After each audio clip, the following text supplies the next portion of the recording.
Pourquoi on utilise des machines? Les machines sont utilisées pour faciliter l'exécution des tâches. Donc, faciliter l'exécution des tâches. Comment ils vont réussir à faciliter l'exécution des tâches? C'est que ça va diminuer la force nécessaire pour effectuer la tâche. Donc, l'être humain est très limité côté force. Donc, il peut peut-être déployer une force de 500, 600, 700, 1000 newtons, mais il ne peut pas dépasser de beaucoup là, une force de 1000 newtons. Donc, on a besoin de machines qui vont multiplier notre force par un certain facteur.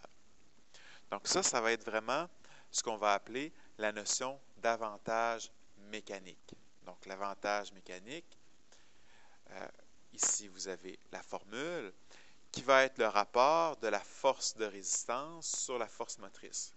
C'est quoi la force de résistance? C'est quoi la force motrice? La force motrice, c'est la force qu'on doit exercer sur une machine pour exécuter une tâche à vitesse constante, donc avec une accélération de 0 mètres par seconde carré. Donc, la force qu'on doit exercer, le on, c'est sûr, ça peut être l'être humain, mais on pourrait aussi remplacer l'être humain par un moteur. Donc là, ici, il faut distinguer le moteur de la machine. Donc, la machine, c'est pas le moteur. Donc, une machine, ça peut être constitué de roues, de leviers, de poulies, de plans inclinés, mais le moteur, c'est vraiment là, ce qui va faire fonctionner la machine. Puis, un même moteur peut être enlevé d'une machine, peut être placé dans une autre machine. Donc, on s'entend, là, le moteur, tout comme l'être humain, peut servir à faire fonctionner plusieurs machines. Donc, ça, c'est pour la force motrice. Donc, souvent, pour savoir à quel endroit elle va être, dans le cas des êtres humains, bien, on a tout simplement à se demander à quel endroit la main va devoir exercer cette force-là. Donc, là, on va avoir l'emplacement de la force motrice.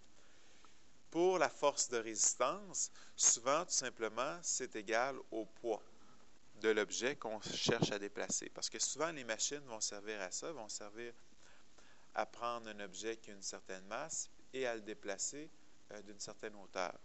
Donc, la force de résistance va tout simplement, dans ce cas-là, est égale au poids de la machine. Donc, c'est la résistance qu'on veut combattre.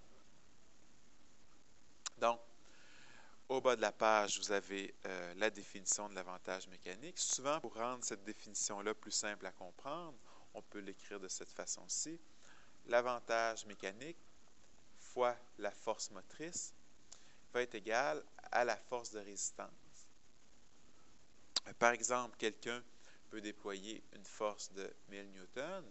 Si on lui donne une machine qui a un avantage mécanique de 5, bien, quelle résistance il va pouvoir combattre?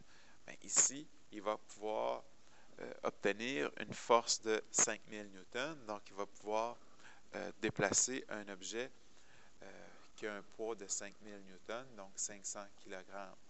Donc, si on prend par contre un avantage mécanique de 8, pour la même force motrice, mais cette fois-ci, on va obtenir une force de résistance de 8000 newtons. Donc, on s'entend que plus que l'avantage mécanique est élevé, mais plus qu'on va pouvoir effectuer là, une tâche qui va être complexe avec une même force. Donc ça, c'est la définition, c'est la formule pour l'avantage mécanique réel. On va aussi avoir ce qu'on appelle l'avantage mécanique théorique. L'avantage mécanique théorique, des fois, souvent, il va être égal à l'avantage mécanique réel, mais pas toujours. L'avantage mécanique théorique, ça va être le delta SM sur le delta SR. Donc ici, le delta S, ça va être le déplacement de la force motrice. Donc, il va falloir déplacer, de forcer sur quelle distance, finalement. Donc, il va falloir forcer sur quelle distance pour effectuer le travail. Sur le delta SR, donc le déplacement de la résistance.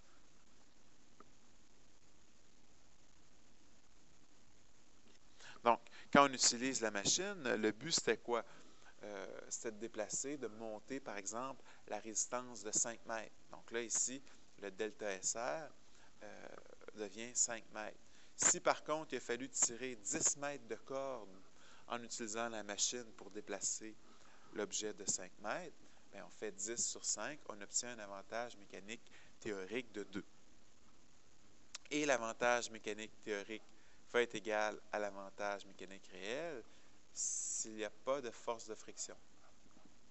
Donc ça va être le cas uniquement s'il n'y a pas de perte, pas de force de friction et tout et tout.